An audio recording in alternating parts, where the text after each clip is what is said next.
Bom dia a todos. Muito obrigado, senador. Estou vindo aqui representando o Ministério do Trabalho, também a Secretaria de Inspeção do Trabalho, para trazer a nossa visão sobre a lei. Eu participo de um grupo especial de fiscalização no transporte rodoviário de cargas, criado em 2009, mas que se intensificou a partir de 2010 e que conseguiu finalmente entender o setor por dentro. Ou seja, para a fiscalização também era um desafio entender o setor do transporte e por que tantos acidentes e até números que nós vamos apresentar em breve, descobrir as razões. O senso comum já apontavam que a jornada de trabalho era uma das causas, mas para fiscais, como todos sabemos, nós precisamos da comprovação. Então, fomos atrás dessas informações e comprovamos isso. Então, inicialmente, os empresários foram chamados, as grandes empresas do país foram fiscalizadas, os grandes grupos foram chamados aqui em 2010, em Brasília, na Secretaria de Inspeção, para que fosse firmado um termo de compromisso, onde constaria exigências que as empresas deveriam se submeter. O entendimento dos empresários naquele momento foi que isso poderia causar um peso apenas para aquelas empresas que estavam assinando o termo e resolveram não aceitá-lo. Porém, para nossa alegria, passado algum tempo, várias das exigências que nós apontamos lá nos termos de compromisso foram contemplados na lei. Itens, inclusive, que os representantes lá da CNT, à época, não concordavam, como aquela questão do não pagamento por comissão, né, pagamento por frete. Então, para nós, do Ministério do Trabalho, da Secretaria de Inspeção do Trabalho, os auditores fiscais do trabalho como um todo, recebemos com muita alegria e muita satisfação a nova lei. Sabe-se dos desafios e, inclusive, de necessidades que de regulamentação que cabe à própria Secretaria de Inspeção, e isso vai ser feito. E eu queria iniciar mostrando a realidade do setor.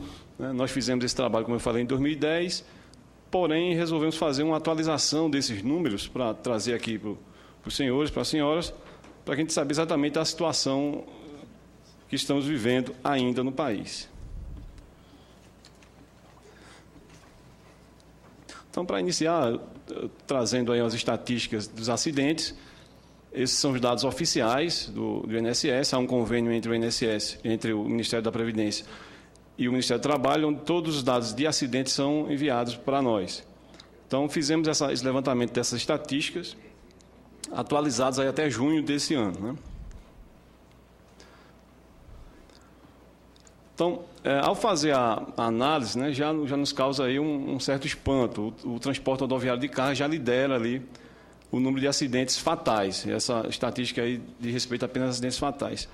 Então, o setor ali de transporte rodoviário já lidera.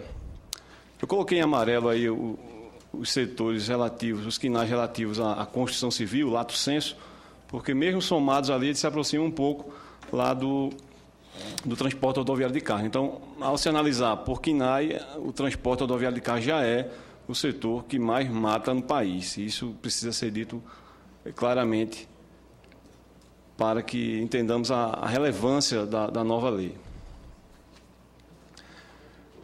Nós fizemos também um trabalho um pouco diferente, normalmente não é feito nas estatísticas oficiais, o levantamento pela classificação brasileira de ocupação, para mostrar que, quando é feita dessa forma, a situação é ainda mais grave. Ou seja, em 18 meses, né, a gente está falando aí de janeiro de 2011 a junho de 2012, foram 620 trabalhadores de carteira assinada, é bom frisar isso, são apenas os trabalhadores com vínculo empregatício, que são os que emitem CAT, foram 620 mortes, né? E aí a gente vê aí a liderança não honrosa dessa situação. Então, para que a gente tenha ideia da importância e busque de todas as formas efetividade nessa lei, para que esses números aí, em um futuro breve, não mais estejam nesses patamares. Aqui é só uma distribuição pelos estados da federação, né? São Paulo e Minas Gerais liderando. E ali só uma diferença que, pela característica da atividade, né, ou seja, o acidente nem sempre ocorre lá no município ou mesmo no estado onde está sediado o empregador. Então, a gente fez um levantamento aí mostrando também a distribuição pelo local do acidente, para dar um indicativo também de problemas que podem haver na malha rodoviária. E aqui nós trazemos algumas propostas, né, para que a lei realmente seja efetiva, né? E, como eu falei, parte desse trabalho cabe à própria Secretaria de Inspeção do Trabalho, que já está fazendo todos os esforços para cumprir esse papel. A lei fala lá da possibilidade que a empresa, né, que o empregador, possa optar entre a papeleta externa, o diário de bordo ou o equipamento eletrônico, né? Nós entendemos nesse ponto aí que, para facilitar inclusive a vida aí das empresas, né, no cumprimento, que façamos um trabalho junto ao Denatran para que esses modelos sejam únicos, tanto para autônomos como para empregados. Isso, ao nosso ver, vai facilitar bastante você ter um único formato de papeleta que possa contemplar tanto trabalhadores autônomos quanto empregados. Então, esse não seria interessante para empresas lá terem 2 formulários para esse mesmo tipo de atividade. Uma hora quando contratasse autônomo, uma hora quando fosse empregado.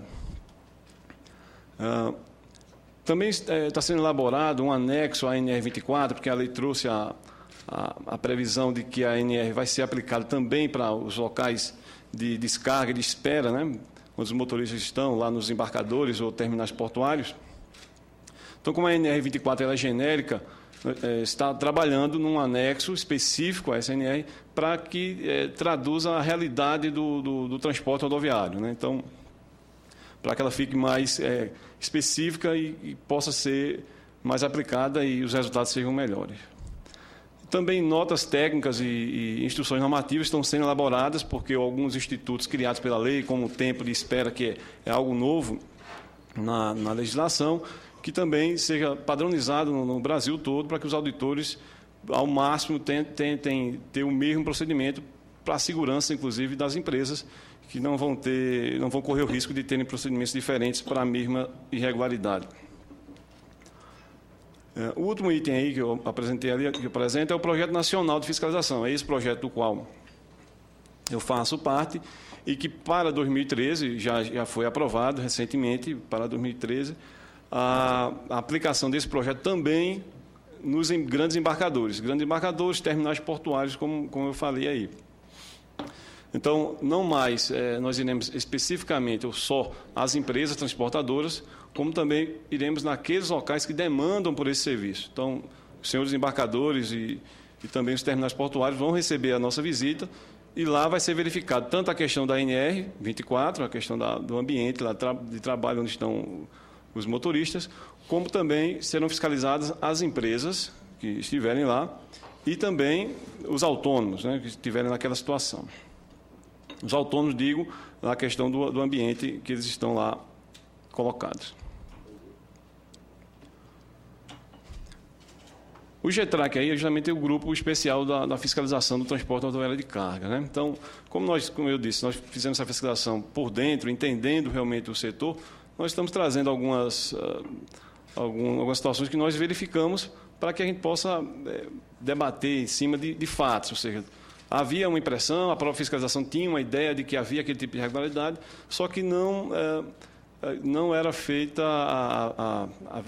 o verdadeiro ataque, porque havia certas situações que complicavam. O artigo 62 da CLT, por exemplo, que excepcionava e dizia que o motorista tinha atividade externa incompatível, isso nós fomos lá e vimos que não era bem assim. Ou seja, já havia todos os meios para que as empresas controlassem.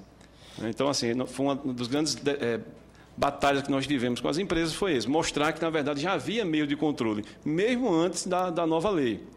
Porém, a nova lei acaba com qualquer celeuma e garante que agora, sim, todo empregador é obrigado a controlar a jornada, né? Então, vimos também, que também foi algo não muito esperado, que os embarcadores, eles exigem determinadas situações das empresas de transporte que praticamente obrigam que as empresas desobedeçam a legislação.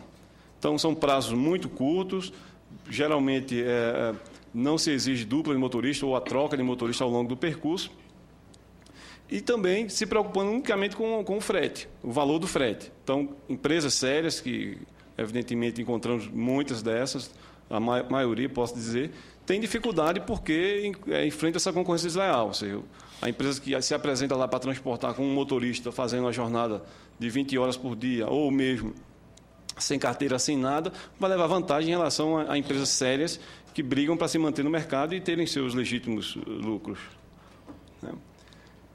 E um diferencial do transporte em relação a outros setores da economia é que havia essa engrenagem aí, essa engrenagem que a lei, ao meu ver, já chega para ajudar a quebrar essa engrenagem. Quem mais desobedece faz uma jornada mais elevada e consegue entregar os produtos em menor tempo, quando não ocorre o acidente, evidentemente. E então, para nós, a sociedade, agora não como fiscal, a sociedade ou mesmo clientes finais, isso é muito bom, porque o tempo se quer sempre reduzi-lo. Então, a empresa que mais desobedece, em muitos casos, era justamente a mais escolhida, porque garante um menor tempo. Agora, os bastidores dessa entrega, ou seja, o que está ocorrendo nesse transporte, normalmente não é questionado. Normalmente eu afirmo o seguinte: vários embarcadores desses, eu tive a oportunidade de entrar nos sites, nos sítios da internet e ver lá a responsabilidade social que se tem. Inclusive com a não compra de carne, por exemplo, lá onde se detectou o trabalho escravo. Ao meu ver, o que falta aos embarcadores é que, além da origem dos produtos, seja também verificada a forma que esse transporte é feito, o transporte desses produtos é feito. Então, já existem muitas iniciativas louváveis dos embarcadores na questão da responsabilidade social e acreditamos que o transporte deva constar também nessa cesta. Os números aí indicam que há necessidade desse controle.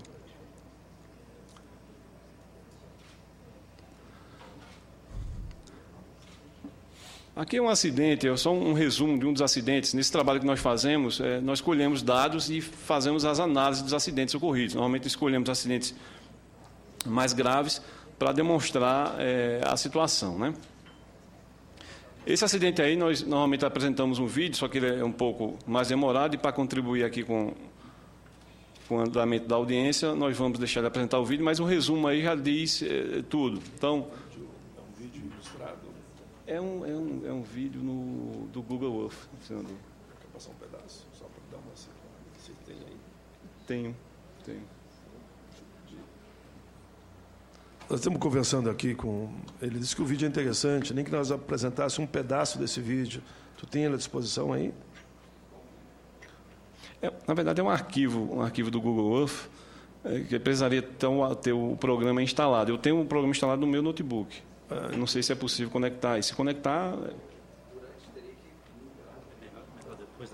Tá, depois da sua fala, nós poderíamos passar, ou até no encerramento, para ilustrar todo o debate. Sim. Que fala sobre os acidentes, é isso? Isso. Esse vídeo, né, que estou falando nesse termo aí, ele mostra justamente isso. O motorista saindo de São Paulo, esse exemplo aí. O motorista sai às 4 horas e 44 minutos de São Paulo, no dia 29 aí, do 4 de 2009. E segue essa jornada até o dia seguinte, ou seja, até as 9 horas e 10 minutos no dia 30. Então, saiu de São Paulo direto até Vitória da Conquista, tendo paradas, algumas poucas paradas que não passam de 2 horas. Somados os tempos que ele parou, não dá 2 horas. E faz essa jornada aí de 26 horas e uma distância de 1.400 quilômetros. Um único motorista. Chega lá em Vitória da Conquista, ele passa um tempo lá em Vitória da Conquista. Pelos dados que nós temos, lá era justamente a filial dessa empresa, faz lá os descarregamentos, né, tem esse tempo aí de interjornada de no máximo 4 horas e 41 minutos, então bem menos do que as 11 horas, né, preconizadas, reinicia a viagem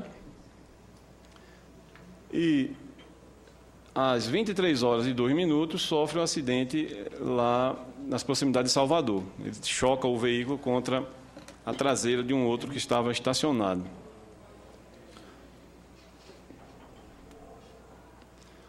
Aí, né? Por sorte, ele sofreu poucos machucados, apesar do acidente ter praticamente destruído o veículo, né? Mas isso, mesmo esse último detalhe aí, realmente para nós foi bastante chocante, porque deu para verificar que a coisa não era isolada. Esse motorista, ou seja, dessa prática, desse excesso de jornada, ou seja, esse motorista escapou desse acidente. Pouco depois, 6, 7 meses depois, nós estamos fiscalizando uma outra empresa, não mais essa, e detectamos um nome que nos lembrou algo. E então, esse nome, esse motorista já foi analisado em algum momento. E aí, quando eu fui atrás, foi justamente o mesmo motorista. Ou seja, essa prática do excesso de jornada, esses excessos acumulados, causaram a morte dele nessa viagem aí, de madrugada, né, lá de Itatiba, em São Paulo, para Curitiba. Então, já poderia ter ocorrido, inclusive, lá no primeiro acidente, mas aí ocorreu. Ou seja, a coisa não é por acaso. Então, está submetida a esse excesso de jornada, a esse modus operandi do setor, levou a essa situação aí. Então, vai tentar passar o vídeo um pouco depois.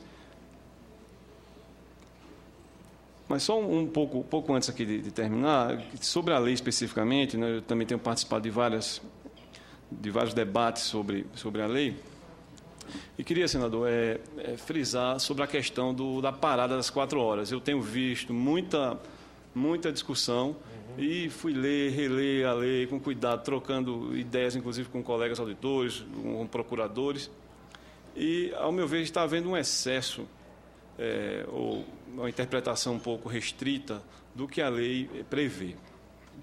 Nesse acidente que mostrarei, esse motorista, por exemplo, quando completou 3 horas de viagem contínua, ele passou por determinadas cidades que poderia ter parado. Quando ele completa a 4ª hora, realmente ele está num local que não tem uma cidade próxima. Mas na 3ª hora ele tinha. Então ele podia ter parado antes. Então, ao meu ver, está tendo uma interpretação restritiva da lei de que, obrigatoriamente, o motorista tenha que chegar até a 4ª hora. O fracionamento até pode ocorrer, mas nada impede que, ao completar a 3ª hora, o motorista pare pelos 30 minutos e já cumpriu a legislação e vai poder iniciar um novo período de 4 horas. Então, havendo o planejamento da viagem, o argumento, ao meu ver, de que os motoristas vão ficar parados ao longo da estrada porque não tem local de parada, ao meu ver, ele não se sustenta. Eu acho que são poucos casos em que, realmente, um trecho muito longo, você não vai encontrar nenhum local para parar. Então, ao meu ver, há um esforço para que se diga que a lei, ao completar lá a 4ª hora, não vai ter ponto. A 4ª ou a 5ª hora, no caso, para os autônomos, que tem 1 hora a mais. Não, se houver o planejamento da viagem, baseado na velocidade média que eles já fazem, quando ele completar 2 horas, quando completar 3 horas, ele pode já descansar os 30 minutos completos e iniciar um novo período de até 4 horas. Então, basta a empresa se programar, ver as suas rotas e verificar esses pontos de parada. Então, nós acreditamos que esse debate, nesse sentido de que não há locais de parada, ele está exagerado e, ao meu ver, ele é a exceção. Ou seja, esses pontos que esses locais onde não vai ter ponto de parada é a exceção, não é a regra que pudesse vir a invalidar uma lei que, ao meu ver, só tem elogios. Ou seja, eu acompanhei também o trabalho tanto dos representantes dos trabalhadores quanto dos empregadores, né? É elogiável a atuação deles, porque também participo da comissão tripartite. Então, uma lei que, se pode ser melhorada, evidentemente sempre pode, mas ela trouxe grandes avanços e, ao meu ver, a gente não pode recuar desse avanço já conseguidos. Muito obrigado. Muito bem.